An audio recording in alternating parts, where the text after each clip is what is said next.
Hey everyone, welcome back to Mindspine Tutorials. So today we are going to start with the topic aggressive behavior in the topic ecological aspects of behavior of the subject ethology, also known as animal behavior. So let's get started.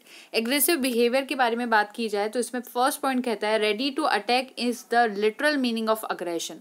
Aggression को अगर हम एक literal meaning में बात करें, normally अगर हम उसका मीनिंग देखें तो अग्रेशन का मतलब होता है कि अगर उस किसी भी चीज़ के साथ, किसी भी ऑर्गेनिज्म के साथ कुछ भी अगर किया जाए तो उसके बदले में वो उसी वक्त अटैक कर देगा. उसके बदले में हमेशा उसका रिएक्शन जो होगा वो अटैकिंग फॉर्म में ही होगा और वो लड़ाई करने पे ज़्यादा फोकस करेगा. उसको हम अग्रेशन कहते हैं.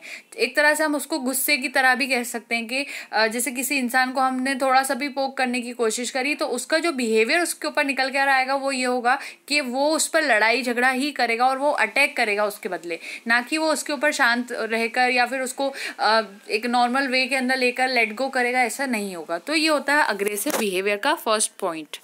अब क्या होता है, aggression is a complex behaviour with many functions and many causes.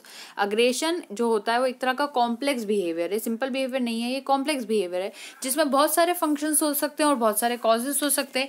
Aggressive behaviour जो होता है वो 4 कंपोनेंट से मेनली बनता है. पहला होता है एगोनिस्टिक, दूसरा होता है कॉन्फ्लिक्ट, थर्ड होता है अपीजमेंट जिसको सबमिशन कहते हैं और थर्ड होता है एस्केप या फिर फ्ली. तो अग्रेसिव बिहेवियर में सबसे पहली चीज़ होगी एगोनिस्टिक, यानी कि किसी चीज़ के पीछे हम लोग अपोज करना हमें, और फिर उसके बाद कॉन्फ्लिक्ट यानी पूरी तरह से लड़ाई करना, अपीजमेंट यानी सबमिशन, कभी कभी उसकी सामने वाले के आगे झुक जाना उसको सबमिशन कहते हैं या फिर अपीजमेंट उसे कहा जाता है. एस्केप यानी फ्ली यानी कि भाग जाना किसी जगह से, टू रन अवे. उस सारी चीज़ों के अंदर ये जो अग्रेसिव बिहेवियर होते हैं उसके 4 कंपोनेंट्स हमने देखे. अब जो एगोनिस्टिक बिहेवियर होता है उसकी बात की जाए तो इसमें अग्रेशन ऐसा वाला आता है, अग्रेशन तो आता ही है साथ में as well as escape. Aggression भी गुस्सा दिखाना भी है और फिर भाग भी जाना है. ये वाली चीज़ को एगोनिस्टिक बिहेवियर कहते हैं. अग्रेशन का जो मीनिंग होता है अगर उसको देखा जाए तो aggression is a means to adjust inter and intra specific conflict fight. Aggression एक ऐसा रास्ता है, ऐसा मीन है जो कि एडजस्ट करने में हेल्प करता है किसको, इंटर और इंट्रा स्पेसिफिक कॉन्फ्लिक्ट को. या तो एक ही स्पीशीज के बीच में जो कॉन्फ्लिक्ट हो रही है या फिर 2 डिफरेंट स्पीशीज के बीच में जो कॉन्फ्लिक्ट हो रही है, फाइट हो रही है, उसको अगर एडजस्ट करना है तो अग्रेशन उसका बेस्ट मीन होता है. इंटर का मतलब हो जाएगा कि 2 डिफरेंट स्पीशीज का, और इंट्रा का मतलब सेम स्पीशीज के मेंबर्स के बीच में. कॉन्फ्लिक्ट का दूसरा नाम होता है फाइट. तो कॉन्फ्लिक्ट या फिर फाइट अराइज कब पैदा होती है, व्हेन 2 और more individuals compete for same thing like food, water, space, territory and sexual partner. लड़ाई क्यों होती है, क्या रीजंस हो सकते हैं 2 इंडिविजुअल्स के बीच में, क्यों कंपटीशन हो जाता है, तो उनके बीच में कंपटीशन फूड की वजह से, खाने की वजह से, पानी की वजह से, स्पेस जिसको टेरिटरी कहा जा सकता है, उनका वो जो एरिया जो वो अपने पास बनाकर रखते हैं और वो उस एरिया में किसी दूसरे इंडिविजुअल को नहीं आने देते, उसे टेरिटरी कहते हैं. या फिर सेक्सुअल पार्टनर या फिर अपने मेट हम उसको कह सकते हैं. तो उसके लिए मेनली यहाँ पर फाइट होती है, कंपटीशन देखने को मिलता है, कॉन्फ्लिक्ट देखने को मिलती है. अब ये जो इंटेंसिटी होती है अग्रेशन की, उसको अगर एक्सप्रेस करना है तो वो किस तरह से हो सकती है, माइल्ड हो सकती है या तो नॉर्मल बहुत कम, मीडियम यानी बीच की, टू मोस्ट प्रोनाउंस या फिर बहुत ज़्यादा. तो या तो कोई लड़ाई अगर मतलब एग्रेशन अगर हम देखो उसकी इंटेंसिटी या तो बहुत कम होती है या मीडियम होती है या फिर बहुत ज़्यादा होती है. So there are difficult forms of aggression. Difficult form भी हो सकते हैं एग्रेशन के. पहला होता है फेशियल एक्सप्रेशन. अगर हम लोग नॉर्मल वे में इमेजिन करिए कि किसी को गुस्सा आ रहा है तो या तो वो इंसान जिससे गुस्सा आ रहा है वो अपने फेशियल एक्सप्रेशंस को चेंज करेगा, थोड़े फ्राउनिंग फेसेस बनाएगा, उसके चेहरे पे हमें दिखाई देगा कि हाँ उससे गुस्सा आ रहा है, सिर्फ उसने फेस पर एक्सप्रेशन बनाया. दूसरा हो सकता है चेजिंग, यानी कि अगर आपको गुस्सा आ रहा है किसी के ऊपर तो आप उसका पीछा करेंगे, उसको चेस करना कहते हैं. ग्रैबिंग, कभी कभी उसको पकड़ लेना सामने वाले को. पुलिंग, उसको खींचना. पुशिंग, उसको धक्का देना. गिविंग ब्लोज, उसको थोड़ा सा मारना. फाइटिंग, उसके साथ फाइट करना पूरी तरह से. और बाइटिंग, और उसको काट लेना, बाइट कर लेना. ये सारी चीजें भी ये हमने ह्यूमन के अंदर लेके देख लिया. हालांकि हम लोग यहाँ पर एनिमल्स की बिहेवियर की बात कर रहे हैं तो एनिमल के ऊपर लेकर देखना है. तो कभी कभी फेशियल एक्सप्रेशंस होते हैं तो गुस्से के अलग अलग फॉर्म्स हो सकते हैं, ये यहाँ पर बताया गया है. तो नॉर्मल छोटा होगा, अगर बहुत माइल्ड फॉर्म है तो वो फेशियल एक्सप्रेशन होगा. ये एक बड़ा झगड़ा तो नहीं है, एक नॉर्मली अपने चेहरे पर किसी इंसान ने अगर गुस्सा शो भी कर दिया तो वो नॉर्मल है. उसके बाद थोड़ा सामने वाले के पीछे जाना वो एक मीडियम पे आता है, लेकिन उसको मारना, उसको अगर हम देखेंगे तो वो एक्सट्रीम लेवल के ऊपर चली जाती है बात. नेक्स्ट पॉइंट देखते हैं, डिग्री जो होती है अग्रेशन की वेराई स्पीशीज टू स्पीशीज। हर स्पीशीज के अंदर अगर हम देखें तो डिग्री जो होती है एग्रेशन की, यानी कि वो जो ऑर्गेनिज्म है वो किस तरह का गुस्सा शो कर रहा है, तो हर ऑर्गेनिज्म में अलग तरह के होता है।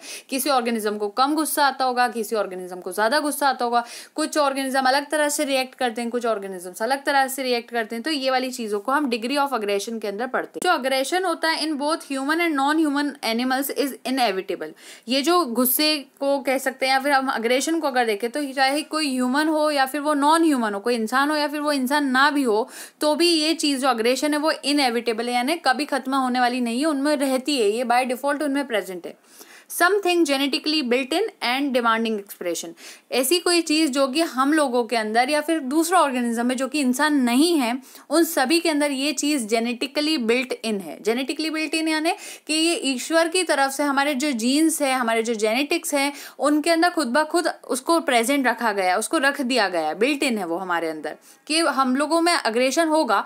पर डिपेंड ये करता है कि हम अपने आप को कैसी ट्रेनिंग देते हैं, बचपन से हमारी किस तरीके से परवरिश होती है, उसके बेसिस पर वो डिपेंड करता है कि हम लोग जो सिचुएशंस आती है उस पर किस तरह से रिएक्ट कर रहे हैं। तो कोई बच्चे ऐसे होते हैं जो रिएक्शन में सीधे मारने वाली बातें करेंगे, कुछ ऐसे बच्चे होते हैं वो सोचते हैं कि नहीं लेट इट गो, हम लोग थोड़ा उसको बीच का मामला कर सकते हैं, और कुछ बच्चे ऐसे होते हैं जो बहुत माइल्ड रिएक्शन शो करते हैं। उसी तरह से ये सारी चीजें एनिमल्स में भी होती है। कुछ एनिमल बहुत ज्यादा अग्रेसिव होते हैं और कुछ एनिमल्स थोड़े से हम देखें तो शांत स्वभाव के होते हैं, शांत बिहेवियर के होते हैं। फॉर एग्जाम्पल डियर को, लायन के बिहेवियर को अगर हम देखें तो लायन बहुत एग्रेसिव है, वहीं अगर हम डियर को देखें तो वो इतना एग्रेसिव नहीं दिखाई देता। तो ये सारी चीजें हम लोग इसमें बेसिकली देखते हैं।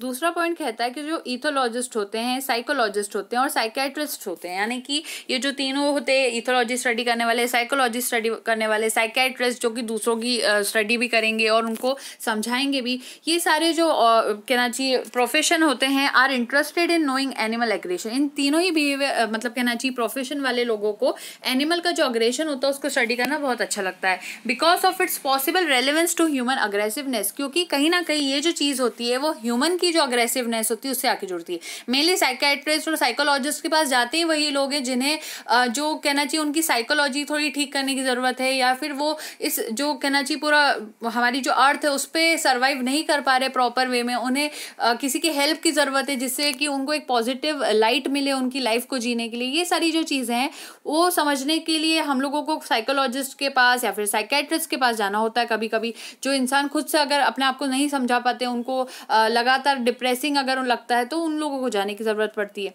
तो अब ये बात आ रही कि ये जो तीनों ही प्रोफेशन है, ये तीनों प्रोफेशन के लोग क्या करते हैं, ये ह्यूमन एग्रेसिवनेस को स्टडी करने के लिए एनिमल एग्रेशन को भी स्टडी करते हैं कि कहीं ना कहीं हम एनिमल से भी कहीं ना कहीं रिजेंबल कर सकते, तो हम उनको भी देखेंगे। So one of the major problems of modern human society, तो ये एक तरह की मेजर प्रॉब्लम थी ह्यूमन एग्रेसिवनेस। हम जानते हैं मॉडर्न ह्यूमन सोसाइटी की आज अगर हम देखें तो हर इंसान कहीं ना कहीं बहुत ज्यादा अग्रेसिव रहता है, कहीं ना कहीं फ्रस्ट्रेटेड रहता है, उसे गुस्सा आता ही रहता है, कोई ना कोई बात उसे परेशान कर रही होती है अंदर ही अंदर।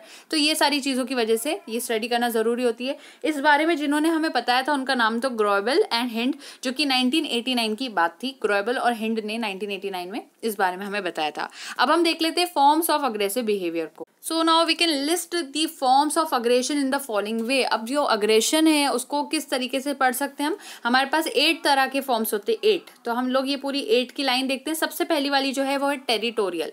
टेरिटोरियल में क्या होता है, exclusion of others by an individual from some patch of land और वाटर। क्या होता है, मान लीजिए ये पूरी अर्थ है, इस अर्थ पे मान लीजिए ये जो इतना एरिया है ये किसी लायन ने अपना बना लिया है। वो कह रहा है कि ये एरिया में मैंने अपनी टेरिटरी बनाई, और टेरिटरी वो कैसे मार्क करता है, वो यहाँ पर फेरोमोन्स का सिक्रीशन करता है। जनरली उनके अंदर सेंट ग्लैंड्स प्रेजेंट होते हैं उनकी बॉडी पर, जिससे वो आपने देखा होगा कि मैनी टाइम्स अगर हम देखें कैट्स को, डॉग्स को, लायंस को ये स्प्रे करते हुए पाए जाते हैं, कभी फायर हाइड्रेंट्स के ऊपर या रास्ते में चलते हुए कोई लैंडमार्क के ऊपर। तो वो लोग ऐसा कर क्यों रहे हैं, क्योंकि वो फेरोमोन्स को वहाँ पर सिक्रीट कर रहे हैं। और वो जो फेरोमोन होता है हर इंडिविजुअल का अपना पर्टिकुलर फेरोमोन होता है जो कि दूसरे के अंदर नहीं होता। तो उसने अगर यहाँ पर सिक्रेट आउट कर दिया उसको, तो ये टेरिटरी उसकी मार्क हो जाएगी। और भी वेज होते हैं अगर हम देखें तो, फॉर एग्जांपल जैसे ये ट्री है तो उसको स्क्रैच करना, ये सारी चीजें अपनी टेरिटरी को मार्क करने की एक प्रोसेस होती है।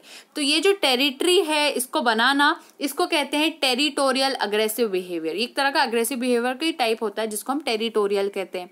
तो ये यहाँ पर बना दिया गया, और इसके अंदर दूसरे इंडिविजुअल को वो लायन नहीं आने देता और वो अपनी टेरिटरी बना के रखता है। उस एरिया का जितना खाना होगा वो उसका होगा, उस एरिया में जितनी फीमेल्स होंगी वो उसकी मेटिंग के लिए होंगी, और जितने भी रिसोर्सेस होंगे वो भी उस लायन के लिए ही काउंट किए जाएंगे। तो ये टेरिटरी बनाना कहलाता है। दूसरा, अब उस पैच ऑफ लैंड या फिर पैच ऑफ वाटर में भी दूसरा ऑर्गेनिज्म नहीं आ सकते, वो सिर्फ उसी का होगा। तो ये तो बात होगी टेरिटोरियल बिहेवियर की। दूसरी होती है डोमिनेंस, यानी कि बिहेवियर ऑफ कौन specific for high ranking in the society. Dominance मतलब कि किसी एक ऑर्गेनिज्म का एक ऐसा बिहेवियर होना जो कि थोड़ा सा हाई रैंकिंग वाला हो। जैसे कि हम बात करें लायन की ही ग्रुप की बात करते हो, लायन की ग्रुप को मैंने पिछले लेक्चर में बताया था, क्या नाम यूज करते हैं, प्राइड। सो आप जूलॉजी के स्टूडेंट हैं, अगर आप बायोलॉजी के स्टूडेंट है तो आपको टर्मिनोलॉजी सही यूज करनी होती है। हमें कौन सा वर्ड यूज करना होगा, प्राइड वर्ड। अब ये जो प्राइड होती है लायन की, इसकी बात की जाए तो इसमें बहुत सारे लायन होते हैं, जिसमें एक तो मेन लायन होता है जो कि अल्फा मेल कहलाता है, वो इन सभी का लीडर होता है दूसरे लायन का। दूसरे मेल लायंस भी इस ग्रुप में हो सकते हैं। अब जो दूसरे मेल लायंस हो गए वो नॉन रिलेटेड होते हैं, ठीक है। फिर यहाँ पर और फीमेल्स होती हैं, और वो सारी फीमेल्स एक दूसरे की कैसी होती है, रिलेटिव हो सकती है, यानी वो एक दूसरे की सिस्टर हो सकती है, मासी हो सकती हैं, वो एक दूसरे की डॉटर, मदर, कुछ भी हो सकती है, उनमें कहीं ना कहीं रिलेशन प्रेजेंट होगी। तो ये एक प्राइड होती है इस तरह। तो इसमें से ये जो मेन हमने यहाँ लायन की बात करी, जो सबसे ज़्यादा बड़ा था, सबसे ज़्यादा ताकतवर था, वो लीडर था। तो अगर डॉग्स में भी देखें तो वो जो ग्रुप बना के रखते हैं उसमें भी हमेशा एक लीडर होता है जिसकी सभी को बात मानना ज़रूरी होती है। तो ये जो लीडर रहता है वो कौन स्पेसिफिक होता है, एक तरह से हाई रैंकिंग का होता है पूरी सोसाइटी के अंदर। तो इसके रैंक सबसे ज्यादा हाई है, तो हमने ये डोमिनेंस में देखा, वो डोमिनेटिंग होता है। नेक्स्ट देखते हैं, थर्ड है हमारे पास यूज ऑफ थ्रेट्स। सेक्सुअल की बात कर रहे हैं, use of threats and physical punishment usually by males to obtain and retain mates. Sexual का मतलब ये होता है कि ज्यादातर थ्रेट यानी प्रॉब्लम देना, किसी को फिजिकल पनिशमेंट देना, यूजुअली जो मेल्स होते हैं वो by males to obtain and retain mates, female को मतलब सेक्सुअल वे में परेशान करना एग्रेशन के लिए। तो ये सारी चीजें उसमें आती है। दूसरी फीमेल्स को परेशान किया जा सकता है, फिजिकल पनिशमेंट हो सकती है, थ्रेट्स देना, तो उससे वो उनके ग्रुप में ही रहेंगे। तो इस तरीके की चीजें जो होती है वो सेक्सुअल तरह का एग्रेसिव बिहेवियर होता है। दूसरे हमारे पास है parent offspring interaction. Parent offspring interaction का मतलब होता है disciplinary action of parent against offspring. एक पेरेंट को अगर हम देखें तो वो अपने ऑफस्प्रिंग की तरफ कैसा रहता है, डिसिप्लिनरी एक्शन की तरह रहता है, यानी कि वो चाहता है उसका जो ऑफस्प्रिंग है, उसका जो बच्चा है वो डिसिप्लिन वाला बने और आगे जाके उसको कोई प्रॉब्लम ना आए, इसलिए उसको बचपन से ही डिसिप्लिन सिखा दिया जाता है। तो अगर हम हमारे पेरेंट्स की भी बात करें तो हमारे पेरेंट्स बचपन में हमें कुछ हम गलत करना सीख रहे होते हैं या कुछ गलत करने की कोशिश कर रहे होते हैं, तो उस टाइम पे हमें रोक देते हैं, मॉरल वैल्यू सिखाते हैं। तो कुछ पेरेंट्स जो होते हैं वो पहले से अच्छी तरह से समझाएंगे, फिर बाद में अगर देखते हैं कि बच्चा अभी भी नहीं समझ रहा तो थोड़ा सा अग्रेसिव बिहेवियर वो शो करते हैं, ताकि बच्चा गलत ट्रैक पर ना जाते हुए सही रास्ते पर आ जाए। तो ये जो तरह का बिहेवियर होता है, तो यहाँ अग्रेशन क्यों दिखाई दिया जा रहा है, ताकि जो ऑफस्प्रिंग है वो डिसिप्लिन को सीख जाए। तो ये वाली चीज में भी अग्रेसिव बिहेवियर आ जाता है। दूसरा बिहेवियर जब अग्रेशन दूसरा तरह से कैसे दिखाई दे जा सकता है, वीनिंग के थ्रू, यानी कि restriction of access of offspring to milk. ये समझते हैं। इस पॉइंट का मतलब ये हुआ कि जो मिल्क रहता है, एक पीरियड रहता है प्रॉपर, जिस टाइम पे कोई भी ऑफस्प्रिंग मदर के मिल्क पर फीड करता है। जनरली अगर ह्यूमंस में बात की जाए तो 2 इयर्स का माना जाता है एक तरह से। ये जो पीरियड होता है लैक्टेशन पीरियड जिसे हम कहते हैं, मिल्क पीने का वो जो पीरियड है, वो जो ऑफस्प्रिंग वो मदर से फीड करेगा उसको हम यहाँ पर ये कहते हैं। तो ये जो प्रोसेस होती है एक टाइम के बाद स्टॉप होनी चाहिए। तो हर अगर इंडिविजुअल देखे, हर ऑर्गेनिज्म में देखे, चाहे वो कैट ही क्यों ना, हम कैट का एग्जाम्पल लेते हैं, तो कैट में भी एक प्रॉपर टाइम तक, एक प्रॉपर पीरियड ऑफ टाइम तक जो कैट्स होती है वो अपने बेबी को फीड करती है, उसके बाद उसको मिल्क फीड करना वो बंद कर देती है और उसको दूर करने की कोशिश करती है। अब ये जो प्रोसेस होती है जिसमें वो अपने बेबी को दूर करने की कोशिश करती है, गुस्सा दिखाकर उसको दूध नहीं पीने देती, वो जो प्रोसेस होती है उसको वीनिंग कहा जाता है, कि रेस्ट्रिक्शन करना। यानी अब वो जो एग्रेशन दिखा रही है यहाँ पर, वो एग्रेशन को यहाँ पर वीनिंग का नाम दिया जाता है। तो ऐसा अग्रेसिव बिहेवियर जिसमें रेस्ट्रिक्शन क्रिएट किया जा रहा है मिल्क को फीड होने से ऑफस्प्रिंग को एक पर्टिकुलर टाइम के बाद। अगर छोटा बच्चा है तो उसके ऊपर ये वाली चीज नहीं लागू होती है, वो बाद में होती है। तो इसको वीनिंग कहा जाता है। नेक्स्ट पॉइंट है मोरालिस्टिक या फिर मोरलिस्टिक, आप जो सही समझे। तो इसमें क्या होता है, enforced conformity to group standards in humans often based on religion and ideology. कभी कभी देखा जाता है कि कुछ इन्फोर्स्ड कॉन्फॉर्मिटी बन जाती है to group standards in humans. जो ह्यूमंस के ग्रुप होते हैं उसमें एक तरह से कहना चाहिए ग्रुप बन जाता है कि हम इस चीज को फॉलो करेंगे जो कि रिलीजन या फिर किसी आइडियोलॉजी के बेसिस पर होता है। तो पूरी तरह से अगर हम देखें तो कोई अगर कह रहा है कि नहीं, हम लोगों का रूल है कि हम लोग कभी, हमारा जो पूरा ग्रुप रहेगा वो किसी को धोखा नहीं देगा, हम लोग ये काम कभी नहीं करेंगे। फिर भी उस ग्रुप का कोई मेंबर अगर गलत काम करने की कोशिश करता है तो उसकी तरफ एग्रेशन दिखाना, उसको हम मोरलिस्टिक में कहेंगे। तो कभी कभी हमें किसी और को मॉरल वैल्यू सिखानी होती है, अच्छी सीख देनी होती है, और वो इंसान समझने को तैयार नहीं है, तो कहीं ना कहीं हमें अग्रेशन वहाँ पर दिखाना होता है, और एक तरीके से हम सामने वाले का वहाँ भला ही चाहते हैं, जिससे कि हम उसको सही रास्ते पे लाना चाहते हैं। तो ये भी तरह से अग्रेशन इन तरह से भी दिखाया जा सकता है। दूसरा है प्रेडेटरी। प्रेडेटरी वर्ड हम लोग हर बार डिस्कस कर चुके हैं, अब हम इसके मीनिंग को डायरेक्ट नहीं देखते हुए स्टेटमेंट देखते हैं। एक्ट ऑफ प्रेडेशन, ऐसा एक्ट जिसमें प्रेडेशन किया जा रहा है, पॉसिबली इंक्लूडिंग कैनिबलिज्म। कैनिबलिज्म का मतलब क्या होता है कि जब फॉर एग्जांपल ये एक ग्रुप है, ये सारी स्पीशीज सेम है। फॉर एग्जांपल ये स्पीशीज हम बना रहे हैं लायन की, सभी लायन है इसमें, छोटे बड़े हर तरह के कब्ज हैं, इनमें बच्चे हैं, माँ है, और मतलब पूरा जो ग्रुप होता है, एक प्राइड जो होता है वो पूरा है। अब इस ग्रुप में मान लीजिए कि ऐसी सिचुएशन आती है कि टाइम ऐसा चल रहा है कि बिल्कुल भी उन लोगों के लिए वो नहीं है कि वहाँ प्रॉपर रिसोर्सेज नहीं मिल रहे उनकी टेरिटरी में, उनको अच्छे से खाना पानी नहीं मिल पा रहा। तो अब होगा क्या, ये ऑर्गेनिज्म आपस में भी कॉम्पीट करने की कोशिश करेंगे, और मान लीजिए एक और ग्रुप भी है यहाँ पर, तो ये जो लायन होंगे वो क्या करेंगे, दूसरे ग्रुप के जो छोटे बच्चे होंगे, कब्ज होंगे, उनको मार देंगे, उनको खाने की कोशिश करेंगे। इसको कैनिबलिज्म कहते हैं। जब एक ही स्पीशीज का मेंबर अपनी ही स्पीशीज के दूसरे मेंबर को खा लेता है, खाने की कोशिश करता है, उसको कैनिबलिज्म कहते हैं। फॉर एग्जांपल फीमेल स्कॉर्पियन जो होती है वो मेल स्कॉर्पियन को ईट कर लेती है आफ्टर मेटिंग, तो ये वाली जो चीज़ है ये भी कैनिबलिज्म का एग्जाम्पल होती है, या फिर कैनिबलिज्म का एग्जाम्पल होती है। तो ये टर्म यहाँ पर थी। तो एक तरह से एक्ट ऑफ प्रेडेशन है, पॉसिबली इंक्लूडिंग कैनिबलिज्म, इसमें भी अग्रेशन देखने को मिलता है। शिकार करते टाइम भी जो शिकारी होता है उसमें कहीं ना कहीं थोड़ा सा गुस्सा होता है, तो वो ये चीज़ बताई गई है। एंटी प्रेडेटरी की बात करते हैं। एंटी प्रेडेटरी में होता है defensive attack by prey on predator such as mobbing. अगर कोई डिफेंसिव अटैक प्रे कर रहा है, यानी जो शिकार है, अगर वो शिकारी के ऊपर कोई अपने आप को बचाने के लिए अगर कोई कहना चाहिए हमला करता है तो, या अटैक करता है, तो ये जो डिफेंसिव अटैक प्रे जो कर रहा है प्रेडेटर के ऊपर, जैसे कि मॉबिंग करना, तो prey also hide in it surrounding by camouflaging और मिमिक्री। कभी कभी प्रे जो होता है वो अपने प्रेडेटर से हाइड कर जाता है। कैसे छुपता है वो? मिमिक्री से छुप सकता है, कैमोफ्लेज से छुप सकता है, या फिर वो डायरेक्ट मॉबिंग शो कर देता है। तो ये अग्रेसिव बिहेवियर भी शो कर सकता है। कभी कभी आपने देखा होगा, अगर कैट्स को देखा जाए और डॉग्स को देखा जाए, तो डॉग्स जो होते हैं वो कैट्स को जनरली मार देते हैं, उनमें कोई एक दुश्मनी हमेशा से चली आ रही है, तो कैट्स को डॉग्स हमेशा मार देंगे। लेकिन शुरू में अगर देखा जाए तो जब इन दोनों का आमना सामना अगर हो जाता है, तो जो कैट होती है वो भी डटकर खड़ी होती है कि वो कोशिश करती है अपने आप को बचाने के लिए। और कभी कभी ऐसा होता भी है कि वो कैट जो गुस्सा दिखा रही है उसका डॉग भाग जाता है, कभी कभी होता है ऐसा, लेकिन वो एकदम जनरल केसेस में नहीं होता, वो एक्सेप्शंस ही है। नॉर्मली तो यही होता है कि डॉग ज़्यादा स्ट्रॉन्गर है कैट से, तो वो कैट को छोड़ता नहीं है, लेकिन ये चीज़ भी हो सकती है। तो अगर कभी प्रे भी प्रेडेटर को गुस्सा दिखा रहा है तो वो भी एक तरह का अग्रेसिव बिहेवियर का ही फॉर्म होता है।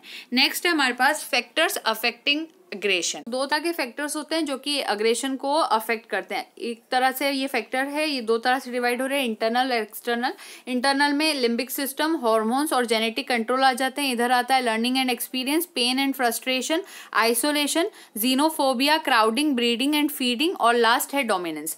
तो मैं इसको भी अंदर जाके एक एक टर्मिनोलॉजी को एक्सप्लेन करती हूँ। अभी ये हम लोगों ने ये जो फ्लो चार्ट देखा, अगर एग्जाम में आप लोग स्टडी करते हैं तो एग्जाम में प्लीज ये फ्लो चार्ट बनाइएगा, तो इससे बहुत अच्छा इफेक्ट रहेगा। तो यहाँ इंटरनल सिस्टम के अंदर से रिलेटेड जो अग्रेशन है वो कौन से हो सकते हैं? Limbic, hormone, genetic, hormone, limbic. याद हो जाएगा LHG, ठीक है, LHG। जैसे हम बचपन में पढ़ते थे right hand side left hand side LHS RHS, उसी की जगह पे बस G आ गया, जैसे CNG गैसेस होती है वैसे याद हो जाएगा आपको, लिम्बिक, हार्मोनल एंड जेनेटिकल। और ये थोड़ा से 5 पॉइंट से इसको हम समझेंगे तो वैसे वैसे याद होती जाएगी। अब हम इसको स्टार्ट करते हैं। तो इंटरनल फैक्टर्स जो कि अग्रेशन को अफेक्ट करते हैं, और बी में हम देखेंगे एक्सटर्नल फैक्टर्स जो कि अग्रेशन को अफेक्ट करते हैं। पहले है इंटरनल फैक्टर्स, उसको देखते हैं। ऑल्दो जो रोल रहता है एक्सटर्नल स्टिमुलाई का वो क्रूशियल रहता है इन ट्रिगरिंग एग्रेसिव एक्शन। ज़्यादातर अग्रेशन जो आता है इंसान में वो उस पर डिपेंड करता है कि बाहर की सिचुएशंस क्या है। अंदर से एकदम से किसी में भी गुस्सा नहीं आ जाता, पहले वो बाहर से किसी चीज़ को लेकर परेशान होगा और वो बाहर वाली चीज़ें जो है वो उसके लिए स्टिमुलाई की तरह एक्ट करेगी, फिर उसको गुस्सा आता है। और जो इंटरनल फैक्टर्स होते हैं कॉज कैन लोअर रेज और otherwise modulate responsiveness to the stimuli. और जो हमारे इंटरनल फैक्टर्स होते हैं, अब उनका क्या रोल प्ले? फॉर एग्जांपल मैं यहाँ एक ह्यूमन बनाती हूँ, ठीक है, मान लीजिए ये इसकी कार है, कार हमने थोड़ी सी अभी नॉर्मल वे में बनाई है। तो अब इसकी कार को एक गाड़ी ने आके खराब कर दिया और ये इसको कार बड़ी पसंद है, इस ह्यूमन को इस कार के ऊपर बहुत अच्छा लगता है इसके ऊपर ड्राइव करना, इसकी न्यू कार थी तो इसको बड़ी पसंद है। अब इस कार को आगे से थोड़ा सा बिगाड़ दिया, एक ट्रक ने आके इसको थोड़ा सा डिस्टर्ब कर दिया, इसमें डेंट पड़ गया, अब ये कार खराब हो जाती है। अब ये जो ह्यूमन है, ये ह्यूमन को दुख होगा शुरू में, दुख होने की वजह से इसको एक तरह से बाहर से एक स्टिमुलाई मिला है जिसकी वजह से उसको दुख आया, उसकी वजह से अंदर से उसको फीलिंग्स आएगी अग्रेशन की, उसको गुस्सा आएगा एक तरीके से कि मेरी न्यू कार थी उसको खराब कर दी गई। तो अब ये जो अंदर की उसकी जो फीलिंग्स होगी, अब जो इंटरनल फैक्टर्स है वो 3 तरह से वहाँ पे एक्ट कर सकते हैं। वो या तो यहाँ पर गुस्से को, क्या हुआ फॉर एग्जाम्पल ये ह्यूमन था, हमने यहाँ पर इतना देखा था, उसकी ये कार थी, उसको थोड़ा सा यहाँ पर डेंट आ चुका है, कार खराब हो गई है थोड़ी सी। अब ये जो कार खराब हुई तो इस ह्यूमन के अंदर इस कार की वजह से एक स्टिमुलाई पहुंचेगा जो कि इसकी इनर जो फैक्टर्स है उसमें खराबी पैदा करेगा, उसके अंदर एग्रेशन आएगा, उसके अंदर थोड़ा सा गुस्सा आएगा इस ह्यूमन में। अब उसके जो इंटरनल फैक्टर्स है वो या तो इसके एग्रेशन को कम कर दे, या तो वो इंसान इतना अच्छे दिल का हो कि वो धीरे धीरे सोच ले चलो कोई बात नहीं, इस दुनिया में तो हर चीज़ टेम्पररी, एक दिन खत्म होना ही है, तो वो टेंशन लेना बंद कर दे, या तो उसका गुस्सा खुद से कम हो जाए, या फिर उसका गुस्सा और बढ़ जाए कि अंदर की जो इंटरनल फैक्टर्स है वो के लेवल को और ज़्यादा बढ़ा दे, या तो कम कर दे या तो फिर और ज़्यादा बढ़ा दे कि नहीं ऐसे कैसे हमारी कार को उसने ठोक दिया, अभी तो हमने न्यू कार खरीदी थी, उसने कैसे ख़राब कर दिया, हम उस ट्रक वाले को अब छोड़ेंगे नहीं। या फिर अदरवाइज वो मॉड्यूलेट रिस्पॉन्सिवनेस दे स्टिमुलाई को, यानी कि वो क्या करे, उसका ट्रक वाले से बात करे कि आपने यहाँ पे इसमें थोड़ा सा डेंट आ गया, आप इसको नॉर्मली अगर सुधरा सकते हैं तो ठीक है, और नहीं ठीक है तो फिर वो भी आप ठीक है नहीं कर सकते तो मैं यहाँ पर गुस्सा नहीं करूँगा, क्योंकि गुस्से से कोई प्रॉब्लम ज़्यादा कुछ होना नहीं है। तो ये 3 तरीके की चीज़ हो सकती है, या तो उसका लेवल बहुत कम हो सकता है अग्रेशन का, ये सारी चीजें कौन करेगी, उसके इंटरनल फैक्टर्स करेंगे, उसके मन से ये सारी चीजें होंगी। तो या तो उसका गुस्सा कम हो जाएगा, या उसका गुस्सा बहुत ज्यादा हो जाएगा, या फिर वो मॉडरेट पोजीशन पे रहेगा। पहला जो फैक्टर था वो था लिम्बिक सिस्टम, जिसमें हाइपोथैलेमस भी आ जाता है। इसमें कहा गया है फिगर 8 और 16 देखना है। जब हमने neural control of behaviour chapter देखा था तो उसमें हमने ये सारे फिगर देखे थे, so you can concern from the previous videos. अब यहाँ पर बात ये आती है कि जो ब्रेन स्ट्रक्चर होते हैं इन्वॉल्व इन इमोशन, जो ब्रेन का ऐसा पार्ट जो कि इमोशंस में इन्वॉल्व होता है, हमारे इमोशंस या फिर हमारा जो भी कहना चाहिए हमारे जो रिएक्शंस होगी वो जिस जगह से निकलती है उसको लिम्बिक सिस्टम कहा जाता है, जिसमें एमिगडेला रहता है। एमिगडेला इंपॉर्टेंट न्यूक्लियस रहता है हाइपोथैलेमस का। तो लिम्बिक सिस्टम हमारा वो पोर्शन है ब्रेन का जो कि इमोशंस में इन्वॉल्व होता है, हमारे जो भी इमोशंस होंगे वो उसी की वजह से आते हैं। और जो एमिगडेला होता है वो इंपॉर्टेंट न्यूक्लियस होता है किसका, हाइपोथैलेमस का, और ये भी एक पार्ट होता है लिम्बिक सिस्टम का।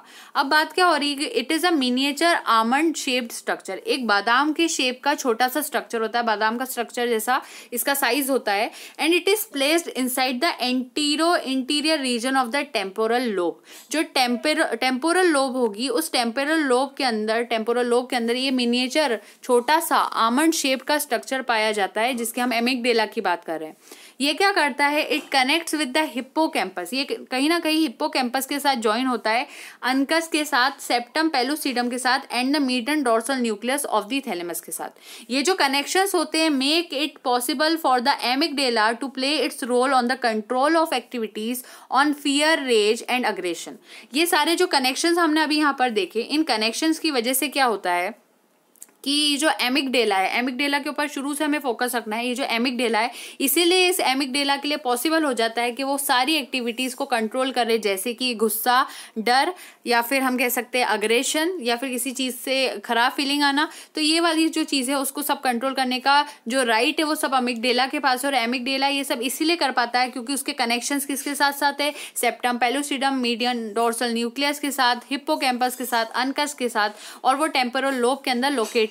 अब ये जो एमिगडेला रहता है, एमिगडेला का काम ये रहता है, एक तरह का सेंटर होता है आइडेंटिफिकेशन ऑफ डेंजर के लिए, कि इसको समझ में आ जाता है कि सामने खतरा है या नहीं। और इसके ये समझने का जो रीज़न होता है कि सामने खतरा है तो हम बच सकते हैं, उससे हमें बचा लेता है, which helps a lot in self preservation. तो ये हमारे अंदर गॉड ने ये वाली चीज़ हमें डाली है, एमिगडेला को ये पावर दी है कि जिससे कि वो सामने के खतरे को भाप लेता है, कि अगर सामने खतरा है तो वो हमें अंदर से बताएगा कि हमें उस रास्ते पे नहीं जाना। फॉर एग्जाम्पल किसी रास्ते में अगर हम देखें तो पूरी आग लग रही हुई है, तो हमारा एमिगडेला हमें खुद ही सिग्नल दे देगा कि ये सही जगह नहीं है, हमें इस रास्ते के बजाय दूसरे रास्ते से जाना है, और हम अपने आप को इस तरीके से बचा सकते हैं और अपने आप को हार्म नहीं पहुंचाते हैं। जैसे ही ये जो एमिगडेला है ट्रिगर होता है, इसको जैसे ही खबर पड़ती है कि कहीं ना कहीं कुछ गड़बड़ है, it gives rise to fear and anxiety that leads the individual into a stage of alertness. जैसे ही इस एमिगडेला के ऊपर ट्रिगर आता है, इसको पता चलता है कहीं ना कहीं खतरा है, तो ये हम इंसानों के अंदर या कोई भी किसी ऑर्गेनिज्म के अंदर एक तरह का डर और थोड़ा सा एंजाइटी यानी टेंशन हमारे अंदर ला देता है, जिसकी वजह से हम वहाँ पर बहुत ज़्यादा कॉन्शियस हो जाते हैं और अलर्ट हो जाते हैं और ज़्यादा ध्यान से देखने लगते हैं कि आखिर प्रॉब्लम क्या है, जिससे कि हम हमारे आप को अपने आप को बचा सके और हमारी सराउंडिंग में भी अगर हम किसी को बचा सकते हैं तो बचा लें। So for getting ready for fight या फिर फ्लाइट, या तो हमारा एमिगडेला ऐसा रहेगा कि वो हमें सिखाएगा कि हमें सामने वाले खतरे से किस तरीके से लड़ना है और अपने आप को बचाना है, या फिर हमारा एमिगडेला बोलेगा कि हमें इस जगह से कैसे भाग जाना है। फॉर एग्जाम्पल अगर हम देखें हमारे सामने शेर है तो ये तो पूरी तरीके से यहाँ पर डन है। फॉर एग्जाम्पल यहाँ पर कोई ह्यूमन खड़ा है, हम ह्यूमन का एग्जाम्पल लेते हैं, और यहाँ पर कोई लायन खड़ा है। अब इस लायन के सामने बात की जाए तो लायन जो है वो ज़्यादा स्ट्रॉन्गर है और ह्यूमन जो है वो थोड़ा वीकर है। तो बट ऑब्वियस है जो हमारा एमिगडेला है वो ये तो समझ लेगा कि ये जो लायन है ये हमारे लिए डेंजर है। तो ये जो अंदर एमिगडेला का पार्ट अंदर बैठा है वो इस ह्यूमन को क्या सिखाएगा, क्या वो इससे फाइट करना सिखाएगा?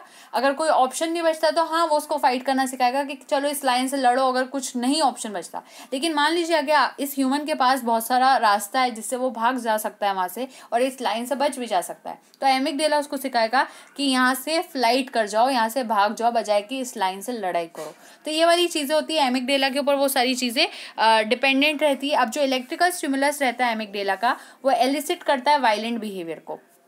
तो जैसे ही एमिगडेला के अंदर एक तरह से ये स्टिमुलस आता है एमिगडेला के अंदर, तो एमिगडेला वायलेंट बिहेवियर कॉज करता है, जिससे कि एक तरह से गुस्से वाला बिहेवियर और लड़ाई झगड़े वाला जो बिहेवियर है वो कॉज करता है ये एमिगडेला। तो इसकी ये बात हो गई। दूसरा पॉइंट है कि जो डायनसेफेलॉन होता है ये भी ब्रेन का पार्ट है, ये पोस्टीरियर रीजन होता है फोर ब्रेन का। हमारे अंदर फोर ब्रेन होता है, मिड ब्रेन होता है, हाइंड ब्रेन होता है। तो जो आगे वाला ब्रेन है फोर ब्रेन, उसमें पोस्टीरियर रीजन जो रहता है वो किसका रहता है? डायनसेफेलॉन का पोर्शन रहता है। और इसका जो वेंट्रल रीजन रहता है वो क्या फॉर्म करता है? वो हाइपोथैलेमस को फॉर्म करता है, लेटरल एंड पोस्टीरियर हाइपोथैलेमस को फॉर्म करता है, जो कि इन्वॉल्व होती है डिफेंस और एस्केप बिहेवियर में इन एनिमल्स में।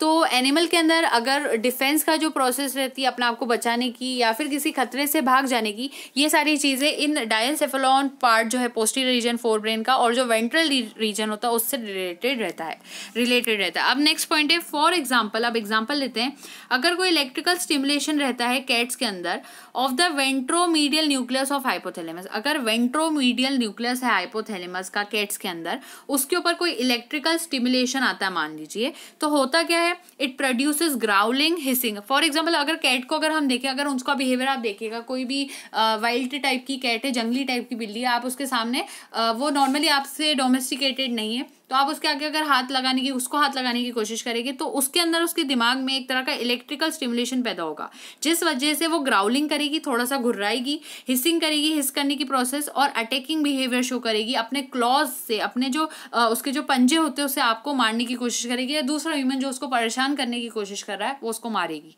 तो ये उसके अंदर से इलेक्ट्रिकल स्टिमुलस आ रहा है और ये किस तरह का बिहेवियर है? वायलेंट बिहेवियर है। नेक्स्ट पॉइंट है यहाँ पर lateral part of the hypothalamus. अब जो लेटरल पार्ट होता है हाइपोथैलेमस का is also involve in pressure and rage. ये वाला पार्ट प्लेजर और रेज से रिलेटेड रहता है, या तो किसी चीज से दुख या गुस्सा आना या फिर किसी चीज को लेकर बहुत खुश हो जाना, प्लेजर यानी खुश होना, तो ये चीज आ सकती है। While the median part is involve with aversion, लेकिन जो मीडियन पार्ट होता है, बीच का जो पार्ट होता है, वो किससे इन्वॉल्व रहता है? एवर्जन से, डिसप्लेजर से, टेंडर ऑफ लाउड लाफिंग से, ये सारी चीज़ों से। तो यहाँ एवर्जन आएगा इंसान में, डिसप्लेजर यानी खुशियाँ ना आना, टेंडर ऑफ लाउड लाफिंग, एक तरह से एक टेंडर आ जाता है इंसानों में जैसे जोर से हंसने के उस पर। तो ये सारी चीज़ें limbic system and hypothalamus control करते हैं। तो ये भी एक तरह से बिहेवियर अग्रेशन निकलेगा या नहीं निकलेगा वो कहाँ से आ रहा है? इस लिम्बिक सिस्टम से आ रहा है। नेक्स्ट है हमारे पास हार्मोन्स। जो हार्मोन्स होते हैं तो interacting with the limbic system, अगर लिम्बिक सिस्टम जो है उसके साथ इंटरेक्ट किया जाए are neuro secretions and hormones.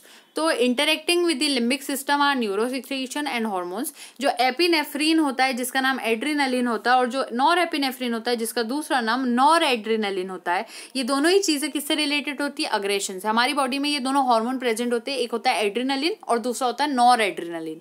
Adrenaline का दूसरा नाम होता है एपिनेफ्रिन और नॉर एड्रीनलिन का दूसरा नाम होता है नॉर एपिनेफ्रिन।